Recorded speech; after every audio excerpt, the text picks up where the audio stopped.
Franklin County is on the verge of turning purple, the highest level on the state's COVID-19 health advisory map. What's causing the spike in cases? Even though the restrictions on outdoor gatherings are easing up across Ohio, the state fair will not be open to the public. You're going to hear why organizers made that call.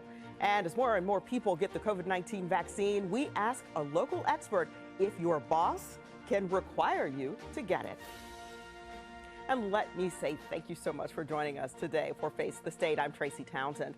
Ohio is seeing an uptick in COVID-19 cases at a time when the vaccine rollout is ramping up and the health orders are easing up.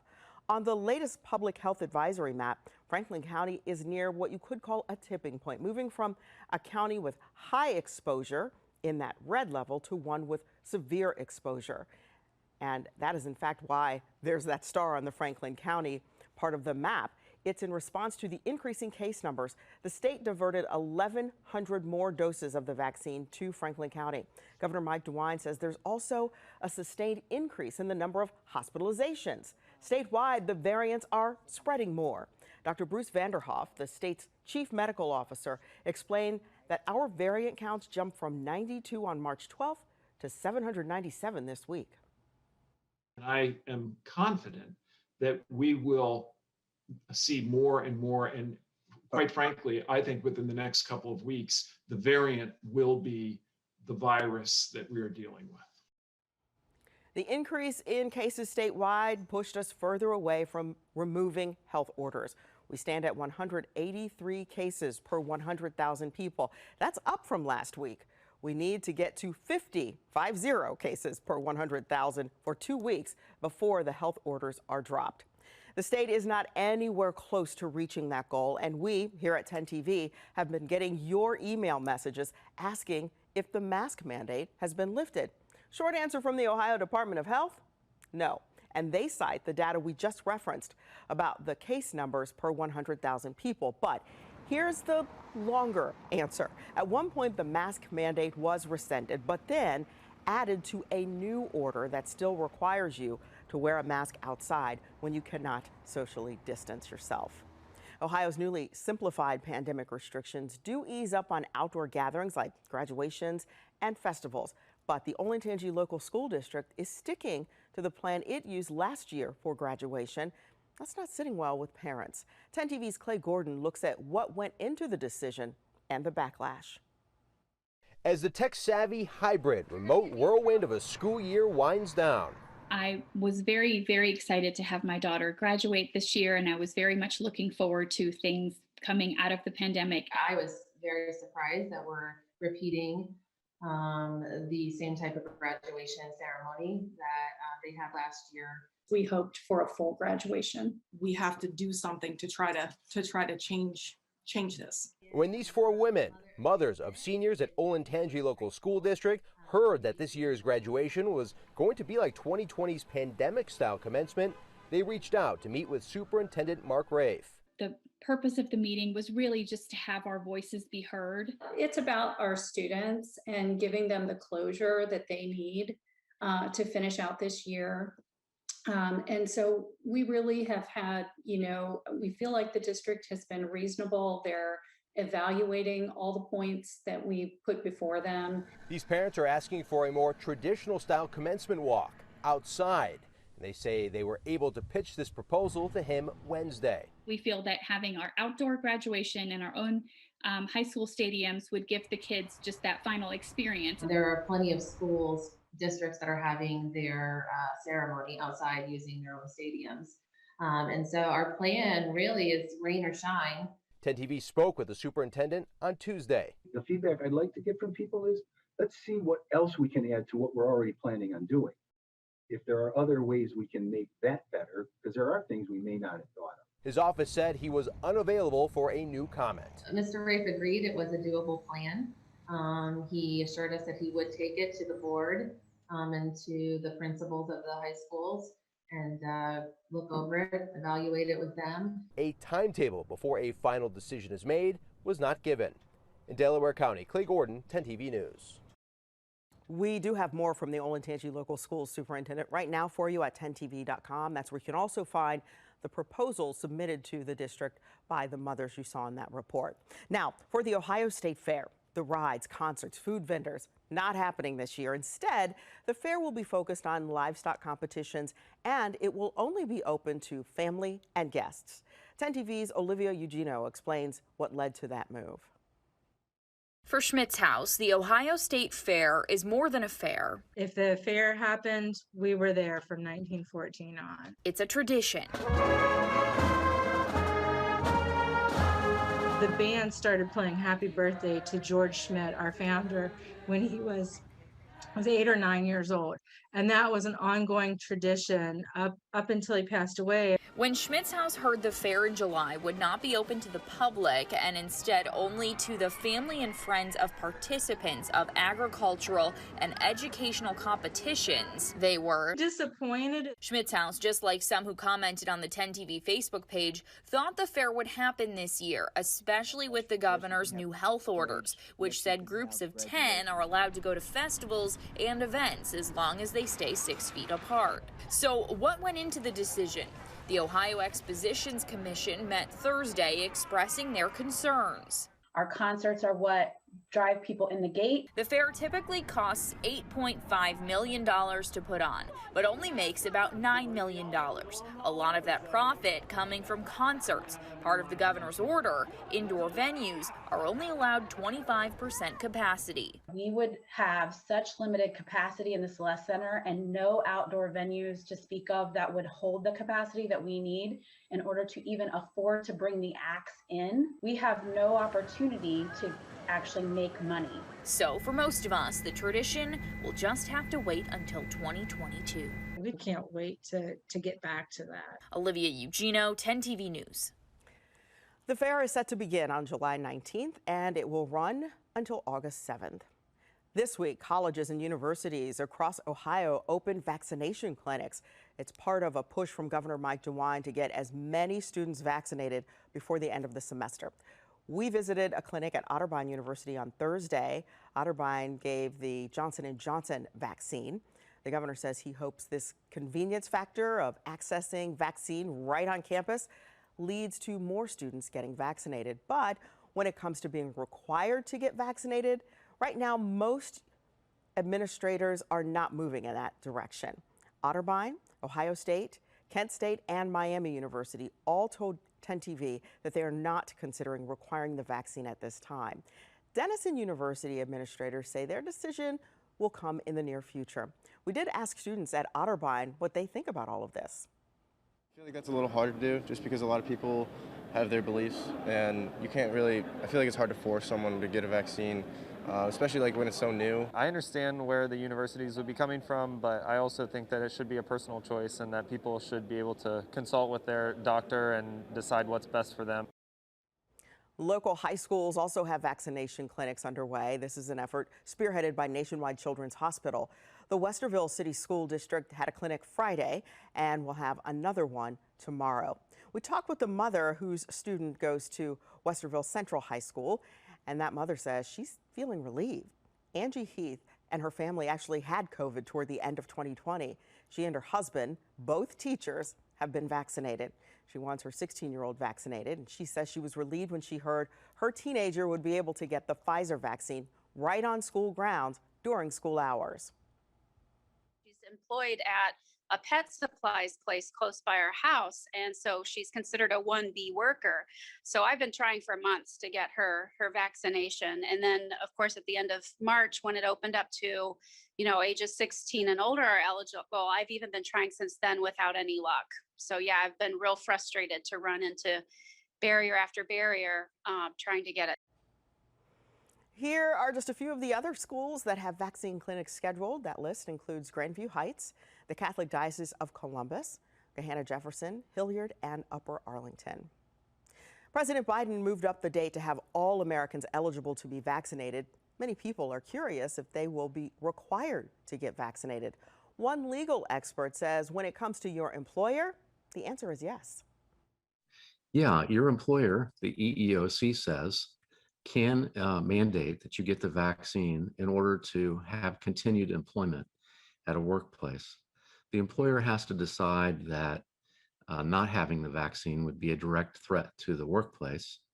And so just like bed bugs or any other kinds of cooties that you might bring into the workplace, the employer can decide that you have to do something about that in order to be there. They have to give some exceptions that we can talk about, but employers are allowed to do that according to the feds.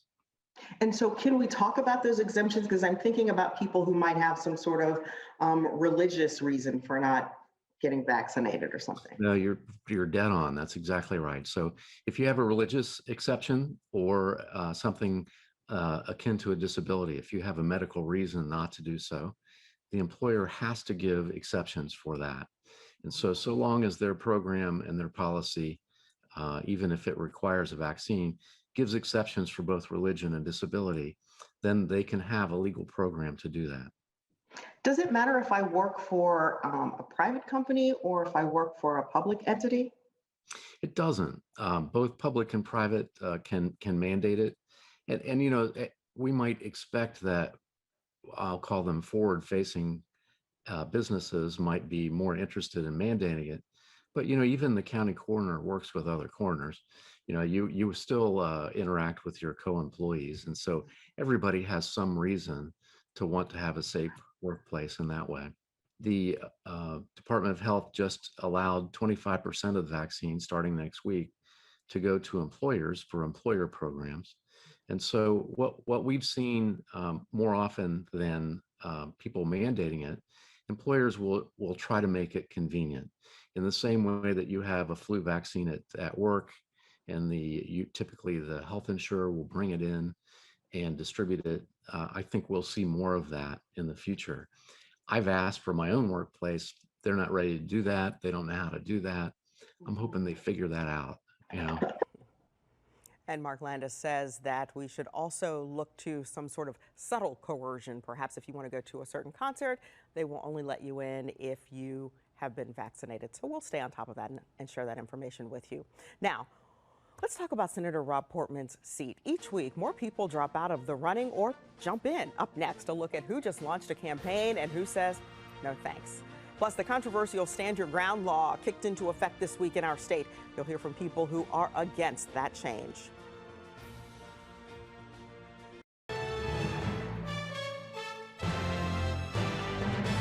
It's just like pull out, shoot first, and think about it later. Just shoot and kill. To me, it's like opening up Pandora's box for anyone to just shoot and kill at will. Ohioans who legally own a gun can shoot and kill someone anywhere if they have true belief that their life is in danger. That's under a new law that kicked in this past week. Until now, the state used what's called the castle doctrine, meaning you could only use lethal force if you are in your home or in your car. As 10 TV's Kevin Landers explains, the no duty to retreat law allows for the use of lethal force, even if that force can be avoided by retreating. After the tragic shooting in Dayton that left 9 Ohioans dead, those in support of solutions to gun violence hoped Governor Mike DeWine would be true to his word and, quote, do something. People like Sheila Bradshaw, a member of Moms Demand Action, which promotes gun safety. DeWine, our governor, came to Dayton and said that he was going to do something. This is definitely not to do something. This is not it. She's talking about Senate Bill 175, Ohio's no duty to retreat law, signed by Governor DeWine in January. It's like returning to the Wild Wild West. Ohio's Stand Your Ground bill extends the right to defend yourself beyond your car and home, something the Buckeye Firearms Association, a pro-gun group, pushed for. I'm not necessarily making the argument that it makes people safer or that it's going to reduce crime or anything like that. For me, this is about just the right of self-defense. If there's any right that any of us have, it's to defend our own lives. Not only do Ohioans no longer have a duty to retreat under the law, they can use lethal force, not just a firearm, anywhere they are legally allowed to be, if they fear great bodily harm. Lethal force is justified if you have an honest and reasonable fear that you're in immediate danger of death or great bodily harm. You have a right under the current law to protect yourself. Not a single Democrat in the Ohio House or Senate voted for the bill, including State Senator Teresa Fetter, who cast a no vote. This law, in my opinion, gives permission to shoot first, ask questions later. Fetter says she voted against the bill after hearing concerns from communities of color. This law allows an excuse for white people who are fearful of people of color to go ahead and act on your fear. Sheila Bradshaw agrees. That I believe that this is going to affect communities of color, Black and brown people more than others, but I truly believe that the blood is going to be on our governor's hand, and this is going to affect all communities. Most law enforcement unions and the Ohio Prosecuting Attorneys Association testified against the bill, calling it a blow to public safety. The bill prohibits the jury from considering whether the person could have retreated. But a jury is going to look at whether or not the use of lethal force is reasonable. This is not a get out of jail free card. In order to use lethal force, the law requires that you are not the aggressor. You had reasonable belief you needed to use lethal force. It was proportional to the threat, and there was no reasonable opportunity to get away. If you're in a situation where you honestly believe that your life is about to end, there shouldn't be any additional legal requirements for you to consider at that time. That's really giving the attacker more rights than you have. More than half of the U.S. has a no duty to retreat bill. Ohio becomes the 36th state. For people like Sheila Bradshaw, she says what may be good for some states doesn't mean it's right for Ohio. We think we've seen blood. Recently, we haven't seen anything yet. Kevin Landers, 10 TV News. We have an update on the early race to fill Senator Rob Portman's seat once he retires. Dr. Amy Acton says she will not run for Senate in 2022. The former Ohio Department of Health director had been exploring the option of running. She became the face of Ohio's early pandemic response. Acton didn't give an exact reason for that decision. However, Cleveland businessman Bernie Moreno launched his Republican campaign for the seat. In his campaign video, he promised to fight socialism in the U.S. According to his website, his platform hits on cancel culture, as it's called, and not taking money from corporate PACs. Former Ohio Treasurer Josh Mandel and former Ohio Republican Party Chair Jane Timken have also entered the race. So far, no Democrats have announced their candidacy. Well, it's been a month since President Biden signed the American Rescue Plan. The $1.9 trillion COVID relief bill gave people another stimulus check, a child tax credit, and gave a boost to state efforts to vaccinate people against COVID-19. There's so much in this bill that many people, in fact, have questions about what's covered. This week, Congresswoman Joyce Beatty talked about the impact of this plan in Ohio. We also put information out, not just to share people that, for example, in Ohio, in my district, that we've gotten $19 million for community health centers. We tell them where they are. So now people in those communities know, oh, they have money and they have programs, because we tell them what the programs are. So now the constituents know where to go. Members of Upper Arlington's Asian community said Lieutenant Governor John Husted asked to reschedule a meeting with them. That meeting was supposed to happen on Friday. Members of his community spoke out after he called COVID-19 the Wuhan virus in a tweet last month. The lieutenant governor says he needed to reschedule the meeting because of a scheduling conflict. A new date has not yet been finalized. Several Central Ohio school districts are getting a boost to help increase diversity in their staff. Up next, a look at how Bexley schools will use this new grant money from the state. Plus, would you like to pay $15 a month for high-speed internet? That's the deal 1,000 Ohio families got this week. A look at where this broadband expansion project goes next. The Bexley School District received a $70,000 grant from the Ohio Department of Education to create diversity within the staff, their teachers, and faculty. 24 districts in the state were selected, 5 right here in Central Ohio. To implement strategies, they're looking at recruitment and retention, providing mentoring, professional development, and listening to several voices. So we're going to start with something called a listening tour, where we're able to kind of hear from current faculty, hear from folks in the area, as well as pre-service teachers of color about what types of things they feel are important for them to have when coming to a district like Bexley. The core group that will oversee the grant is going to consist of both staff, students, and community members. The push to bring broadband access to more Ohioans is getting stronger. This week, Governor Mike DeWine and Lieutenant Governor John Husted launched a pilot program in East Cleveland. It will connect people with reliable, low-cost, high-speed internet. This is especially important for people working and learning from home in the pandemic. We have too many Ohioans in urban areas, too many Ohioans in rural areas who simply do not have access to the internet, who do not have the broadband, and their families suffer, their children suffer. And the truth is that in the world we live in today, in 2021, if you cannot access that, you cannot fully participate in society today, economically, educationally, and other ways. And so